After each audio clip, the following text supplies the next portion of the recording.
Habituation is taking advantage of the plasticity of the brain, changing it to the point where the tinnitus is processed as a benign, unimportant, meaningless signal. And that's why sound therapy 24/7 is so important, because we call that passive listening. The sound is there, but you don't pay attention to it, but it is having an effect on the brain and causing the brain, assisting the brain in habituating to the tinnitus. You might use the candle in the dark room analogy with your patients.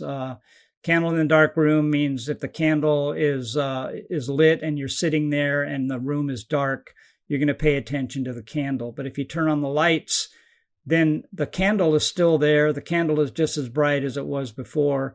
But now you're paying attention to the other things in the room, and the candle isn't getting your attention so much. And the exact same thing works with tinnitus. Dr. James Henry is a leading expert in the field of tinnitus and hyperacusis, with decades of research and clinical experience. He has authored several influential books, including the Tinnitus book and the Tinnitus Retraining Therapy book, with his most recent release of Progressive Tinnitus Management furthering his mission to provide practical, evidence-based strategies for managing tinnitus. Please join me in welcoming Dr. Jim Henry to the podcast. Jim, great to have you here. I want to start first. What is tinnitus and where does it exactly come from? Well, tinnitus, as most of us know, is sound in the ears or head. You have to experience it for a certain amount of time and on a regular basis to be considered a health condition. So in other words, people can have ringing in their ears after a loud rock concert or using a chainsaw or shooting guns, and that's temporary ear noise is what I would call it. It becomes tinnitus when it's recurrent, when it occurs intermittently or constantly. And that would be, in my way of thinking, at least 5 minutes, at least once a week. Now, Jim, you've been a part of countless research studies that have been influential, from my time as a student into an audiologist and a doctor. The studies that you were part of were really meaningful in shaping the course of, what is an effective tinnitus treatment and what is evidence-based care. Why do you specialize in tinnitus? Why does this matter to you? Well, to go back a few years, I have a deaf daughter, and that's what got me interested in audiology. I got a master's degree in audiology, got hired in the auditory research lab at the VA hospital in Portland, discovered that I really loved auditory research and I wanted to do my own research. So I finished school and got my first tinnitus grant in 1995, and I did tinnitus research until I retired 2 years ago. Incredibly impactful. Do you have any stories to share from those first moments or your first introduction to patients with tinnitus? What was your impression of the condition and what they were going through? Was it easy to tell what they were experiencing, when you go back all the way to those years? That experience in Jack Vernon's lab, Mary Meikle, Bob Johnson, that whole group, they were truly pioneers in providing tinnitus clinical services. And they had people coming from around the world. They had the first tinnitus clinic in the world. And I joined them, 10, 15 years later. Wow. So at the time, what was a cutting edge treatment at the time? What were these patients traveling, from different countries to receive? They did the masking method.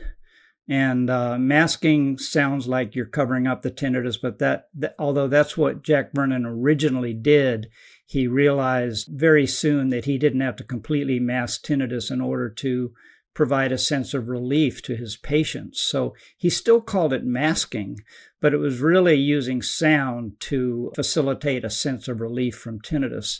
And he developed maskers, in the ear devices that produce broadband noise. And that was their primary treatment. They did counseling, but it wasn't really structured counseling. It was informal counseling, but they were all so knowledgeable about tinnitus and so compassionate with their patients that between the counseling they did and the ear level maskers, they got really good results with most people. Wow. So in the decades that follow up until today, how do you think we're doing as a profession, as a medical community, in terms of taking care of people with bothersome tinnitus? Because Now there are certainly more resources compared to those early days, but I still think we're pretty far away from where we can go. What's your opinion there? Yeah, well, unfortunately, there's really no standards for tinnitus clinical management. And so any audiologist or other clinician can claim to be a tinnitus expert. That doesn't mean that they are going to provide the best care for their patients. I will say that there's more and more interest in tinnitus and more professionals who are gaining expertise in providing tinnitus services. So there's more and more options available for people, but I would still caution people to be careful who you meet with, who you pay money to, and what you sign up for. I think there are excellent services available, but people really do need to be cautious and skeptical about where they go and who they're meeting with. Absolutely. So over your career, what is your opinion on why tinnitus impacts some people more than others? For example, someone can have loudness of tinnitus that's perhaps at a 5 out of 10, but it's the most severe health problem that they've dealt with. It's constantly there. They can't seem to escape it. Someone else might say, yeah, my tinnitus is around a 5 or a 6 out of 10 in volume, but I don't think about it that much. It doesn't really affect me. Well, so people tend to rate the loudness of their tinnitus with respect to how much it's bothering them. So if somebody says my tinnitus is an 8 out of 10 on the loudness scale, that probably means it bothers them a lot. It doesn't necessarily mean that their tinnitus is louder than anybody else's. It just means it's bothersome to them. And people who are naturally anxious, people who have sleep problems, people who are depressed, they tend to be the ones who are most bothered by tinnitus, but of course not always. I mean, it's just impossible to predict how tinnitus will affect an individual. One other factor is what is their history of the tinnitus onset? Did they get tinnitus after a concussion? Did they get tinnitus after a whiplash injury in an automobile accident? And then, so is their memory attached to a traumatic event? And if it is, tinnitus often is a problem because it reminds them of that traumatic event, just like PTSD. Looking for an effective tinnitus treatment? Look no further than Treble Health. Our team of specialists are here to help, and you can click the link on the screen right here to book a free call today. Looking for solutions, finding the root cause of the condition, wondering which treatment is right for you. Click the link up there, and my team of specialists will be glad to help. Let's get back to today's podcast. All right, I want to ask you about your expertise with studying different treatment modalities. What are the main treatments available for tinnitus in your opinion, and how do they work? That's a big question. Cognitive behavioral therapy has the most evidence in the scientific literature. So if you look at systematic reviews and clinical practice guidelines, you'll generally see CBT as having the strongest evidence. Then there's third wave CBT, which is being used by some psychologists.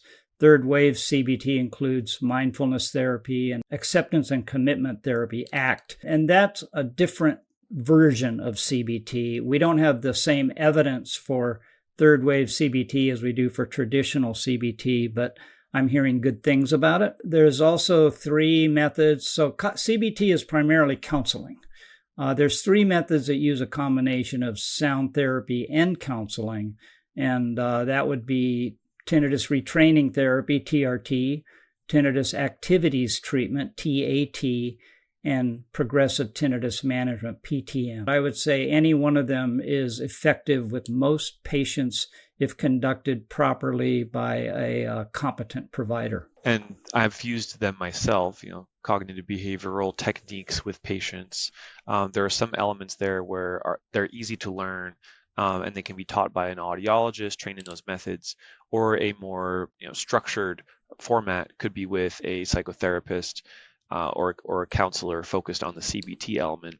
Then those other protocols you mentioned that have a combination of the sound therapy plus the one-on-one counseling piece of it. It's interesting how there are multiple methods. They seem to have the same underlying effectiveness and underlying principles in place. Could you explain your part in progressive tinnitus management and the development of that particular approach? So because I learned about masking from Jack Vernon and what they were doing, and then in 1997, I attended Jastroboff's TRT training program. What I learned about TRT was that a lot of patients were having difficulty understanding the counseling.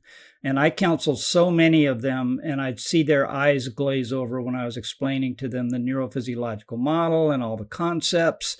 And then just a combination of just wanting patients to have a more simplified version of counseling, and needing methodology that was efficient for the VA, because the VA has so many patients with tinnitus that they can't spend hours upon hours with patients, and TRT often takes hours of counseling and repeated visits. So we came up with a method of progressive tinnitus management, and that was around I think 2005 that we first published about that. And the idea is stepped care. So if you do a stepped care method, you're only progressing patients to the level of care that each individual needs. Rather than all patients get the same treatment, every patient is treated as an individual and only stepped through the different levels depending on what their individual need is. And so progressive tinnitus management starts off with making sure they're referred properly.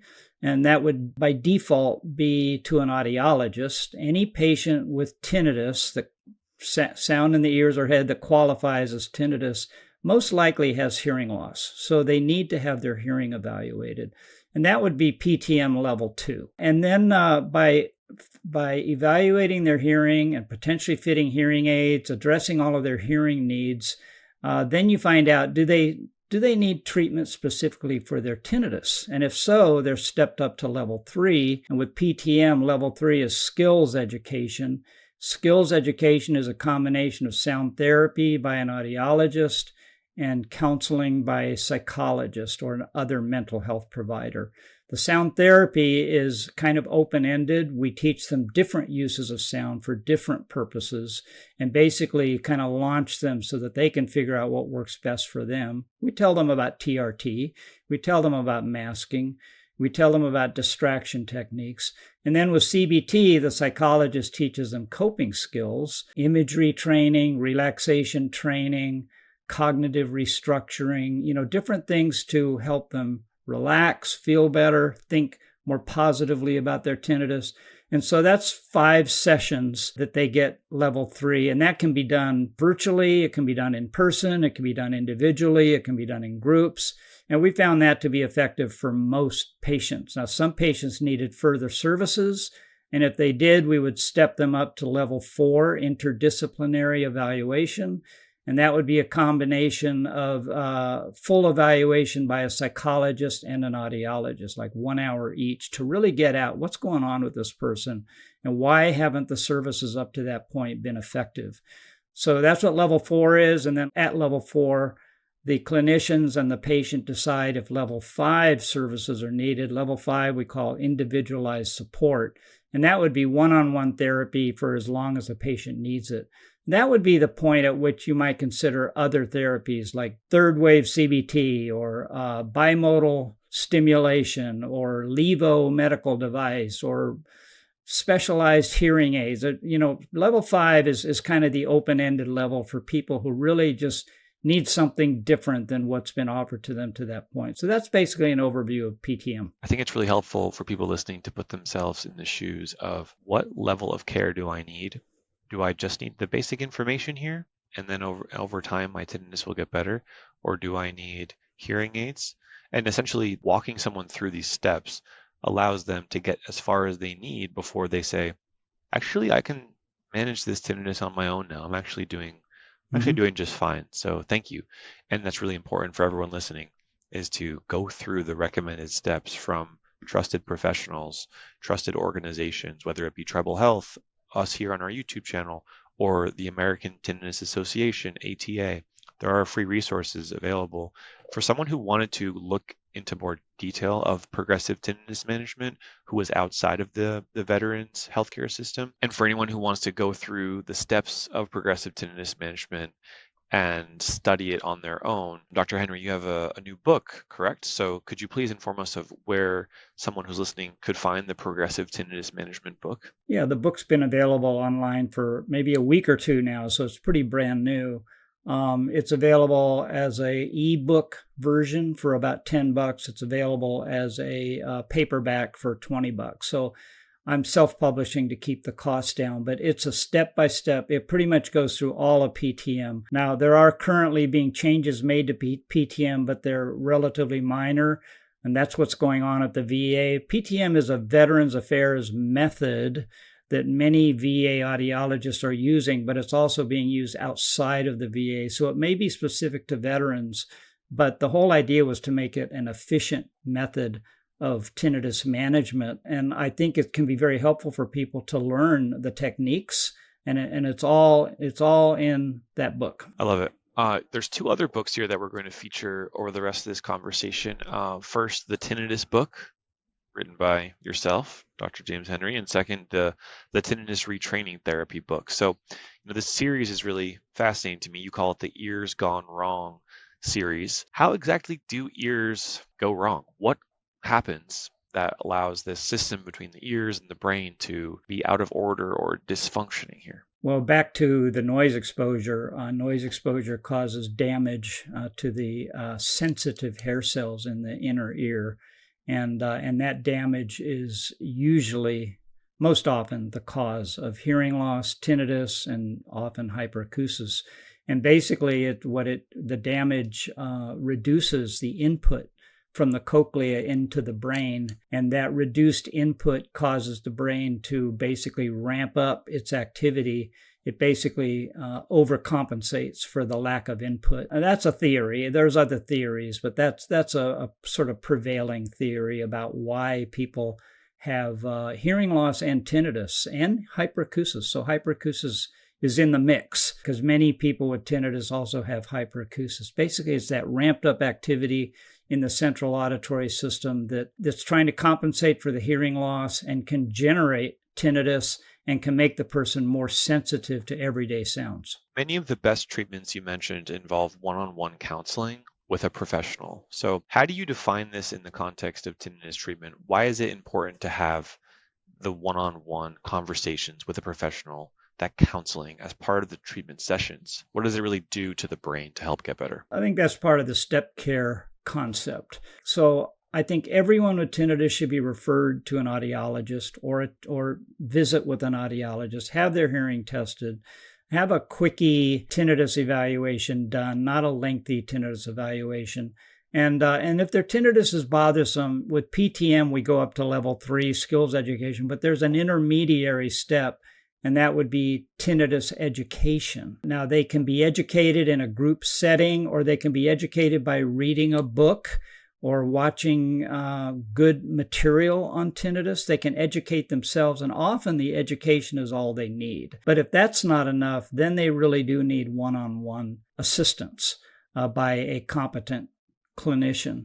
And what does that do to the brain? I mean, we're back to habituation. I mean, if they do get competent services, habituation is taking advantage of the plasticity of the brain, changing it to the point where the tinnitus is processed as a benign, unimportant, meaningless signal.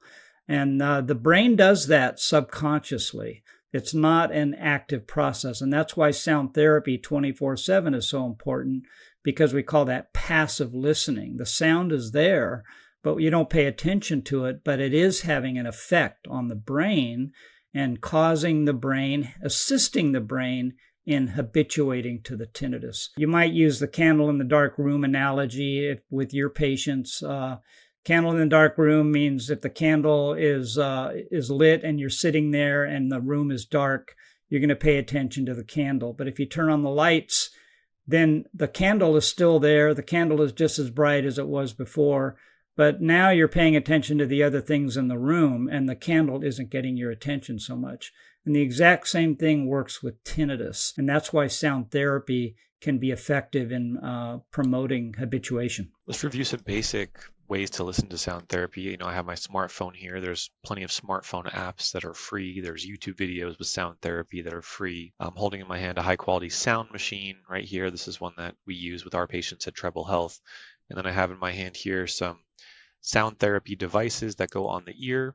Often these are also hearing aids programmed for tinnitus. Dr. Henry, any any advice for beginners who want to start with this 24/7 sound enrichment during their tinnitus treatment process? What are some beginner mistakes that they should be wary of, and any general advice for them? So, like I said, with PTM, we explain how sound can be used in different ways. And it's important I think, for people to understand that sound doesn't just do one thing, and there isn't just one source of sound. There's many sources of sound, and there's different goals for using sound for sound therapy. And really, in my mind, the smartphone and earbuds are about the best a person can do to just have a world of different sounds available to them and take advantage of what's there and find out what works best for them.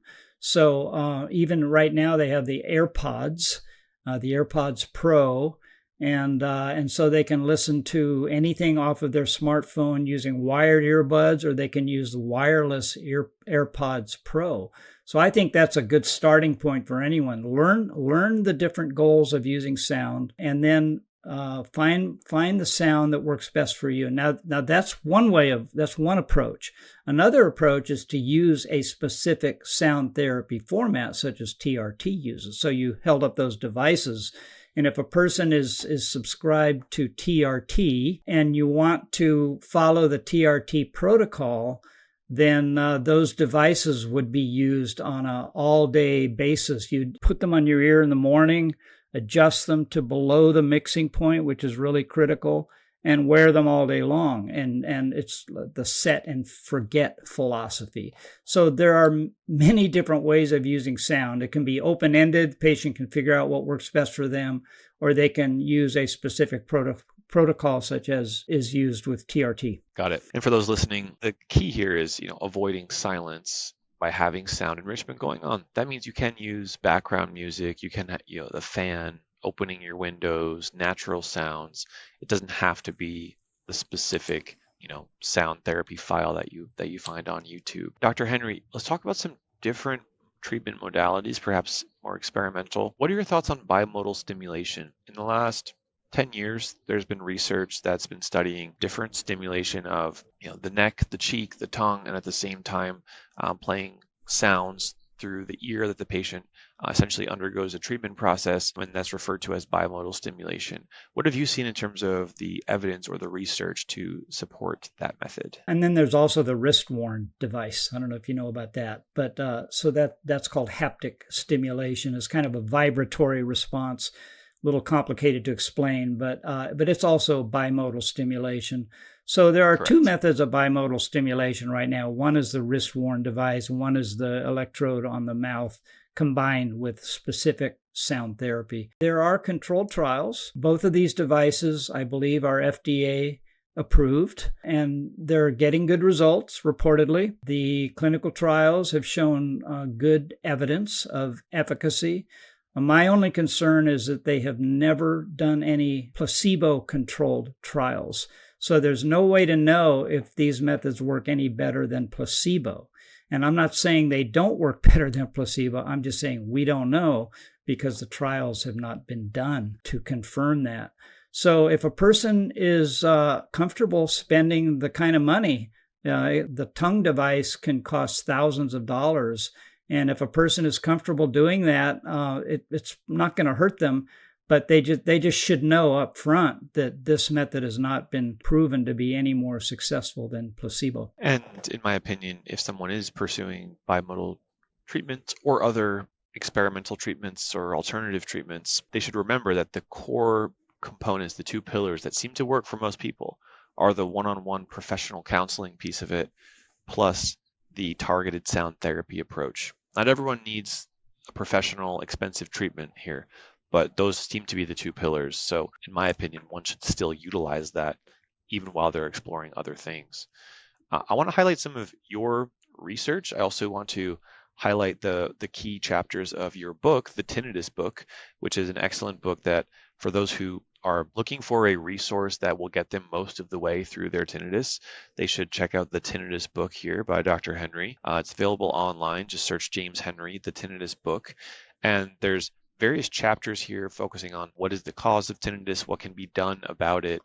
And Dr. Henry, I want to ask you, why did you start with this book as part of your series, and who's the ideal reader who would benefit from reading this book? So I've already talked about the importance of education, and I think patients need to be educated about tinnitus before they make any decisions about what to do. Now, they can start with an audiologist. They can have their hearing evaluated. They may need hearing aids. But again, if they have tinnitus and they have questions about their tinnitus, I pretty much wrote that book for that patient. It's basic information. I've tried to write it in a manner that is accessible to anybody, even the professional field people. A lot of people, nurses and different fields of healthcare, they don't know what tinnitus is, and this would also be a good book for them. And it's fully referenced. When I write, I always reference everything. So there's probably over 200 references in there. So I don't just, it's not just stuff, it's not just my opinion. It's what's based on what's in the literature, who want to know what to do about their tinnitus. And ultimately, I think it gives them hope that there are all these methods available, and pretty much what we're talking about is in the literature. But basically, I wrote that book to make this information available to people who have questions about their tinnitus, who want to know what to do about their tinnitus. And ultimately, I think it gives them hope that there are all these methods available. And pretty much what we're talking about today is in that book. And so it's I think it's a good resource for both patients and professionals. Absolutely. Guys, check it out. The Tinnitus book by Dr. James Henry. And for those who are interested in the full series, Dr. Henry, why write the Tinnitus Retraining Therapy book? Is this a specific self-guided protocol for patients? Who's the ideal reader for the Tinnitus Retraining Therapy book? My personal feeling is that probably hundreds, maybe even thousands of clinicians have been trained in TRT, but I don't think the majority of them really understand TRT. And since I had to do TRT research, I had to really understand it. I had to write up protocols. I met with all these patients over and over and over to conduct the research. And so I felt like I got a really good understanding of TRT. So I wrote articles about TRT. I wrote books about TRT to professionals. And I just decided I need to write a book about TRT that, just like my first book, is accessible to anybody. I try to remove the difficult language. I try to explain any of the difficult concepts. And so I've tried to make TRT just more understandable to the average person who wants to know more about it. So that was my motivation in writing that particular book. I love that. Very needed. More people should read this book. But let's have them start off with book number 1, the Tinnitus book. I want to have a few final points here. Could you clarify tinnitus versus hearing loss? I think that many patients confuse tinnitus with hearing loss. What's essential for them to figure out what's the actual problem they're dealing with and what to do about it? Right. A lot of people have tinnitus and hearing loss. They know they have tinnitus and they don't know they have hearing loss. So they're blaming their hearing difficulties on their tinnitus because they hear their tinnitus, they know they have trouble hearing, they don't know that they have hearing loss per se. Tinnitus does not necessarily cause difficulty hearing. It can cause difficulty concentrating. So when you're conversing with somebody and you have loud tinnitus, you may be distracted by your tinnitus and it interferes with your ability to socialize with people. So they do often confuse tinnitus and hearing loss for that reason. One thing we agree on here, among many, is the importance of high standards in tinnitus care. So that means the doctors who are performing the care need to be up to date with what are the best protocols to use, how do I use them, and get that experience. The patient will have a better outcome if their doctor is trained in the counseling method and trained in how to program the devices, as well as giving accurate answers to these questions. Does this mean my hearing is going to get worse? Am I stuck with this forever? How do I get sleep? I can't seem to get tinnitus out of my head. These are all really common things that a provider who's well trained in tinnitus treatment will be able to help you with. So definitely find the right provider.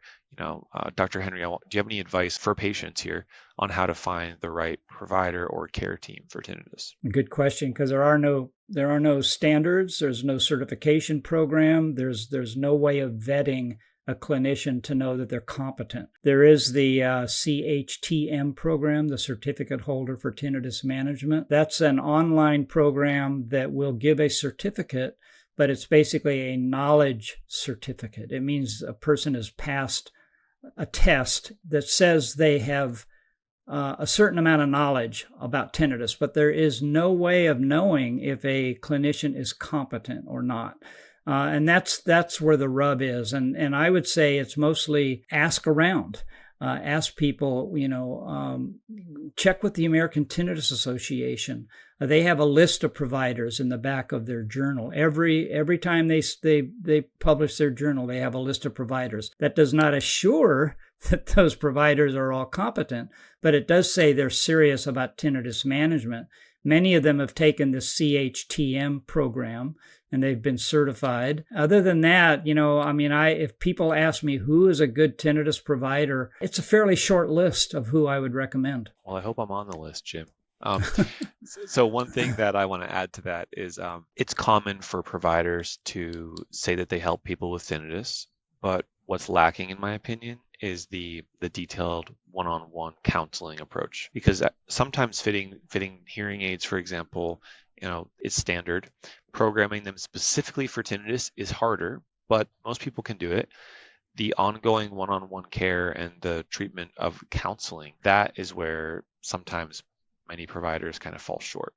Regardless, there are still resources of people who can work with you on that. So we want everyone who's listening here to be leaving this podcast, feeling informed, educated, hopeful, and hopefully have a clear path of the next things that they can do, whether it's get a hearing test or try some simple sound therapy at home or find a local tinnitus expert in my area and talk to them, schedule an appointment. Guys, if you haven't already considered, please consider buying Dr. Henry's book, the Tinnitus book. We'll link it on YouTube below in the comments and the description. Dr. Henry, any final words here for those listening as a part of the Treble Health community? Thanks so much for being here. Yeah, the main things are protect your ears.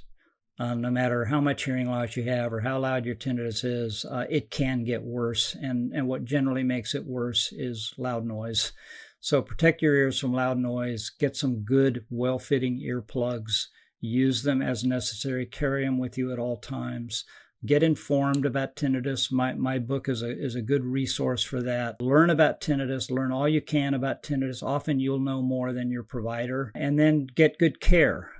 If you get your hearing evaluated, you might need hearing aids. If you do, hearing aids are a good option, not just for hearing loss, but for tinnitus. Hearing aids have sound generators built in, some form of sound, and that can be beneficial for tinnitus. And then one-on-one, you've mentioned that a number of times. I agree. There's really nothing better. If a person has questions or they're distressed, there's nothing better than meeting with a person one-on-one and getting the education that way, but also learning techniques for how they can mitigate their distress and learn what habituation is and learn what they can do to habituate to their tinnitus. And that's really what it's all about. Dr. James Henry, thanks so much for being here. I really appreciate your time. Thank you. It's been a pleasure. Hey guys, Dr. Ben here with Treble Health. If you haven't already, I'd highly recommend you schedule a free call with a specialist from Treble Health. You can see on the screen right here, all you have to do is click that button and you'll be able to schedule a same-day appointment with a specialist from my team to help you with tinnitus. Thanks so much. Talk to you soon.